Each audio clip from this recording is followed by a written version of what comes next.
بالकुल। ईद कुर्बान करीब आते ही खुशाब में पंजाब की दूसरी बड़ी मवेशी मंडी सज गई है।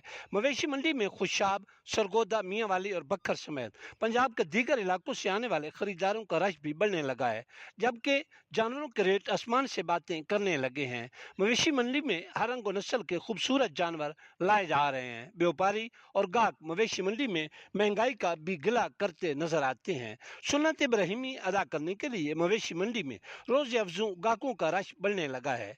अगर बात की जाए इंतजाम इंतजाम की, तो डिस्ट्रिक्ट एडमिनिस्ट्रेशन खुशाब की तरफ से तमाम मतलूबा सहूलियात भी फराम की जा रही हैं। मवेशी मंडी के सर्वे के दौरान अगरचे गाहकों का कहना था कि इस मरतबा जानवरों की कीमत बहुत ज़्यादा मांगी जा रही है, लेकिन दूसरी तरफ व्यापारी हजरात का कहना भी था कि महंगाई बहुत ज़्यादा है। किसानों के हालात आपके सामने हैं, हमें जानवर पालने के लिए बहुत ज़्यादा खर्च करना पड़ता है। ताहम महंगाई के बावजूद गाहकों ने सुन्नत इब्राहिमी अदा करने के लिए पसंद के जानवर खरीदने के अज़्म समीम का इजहार किया है। जी।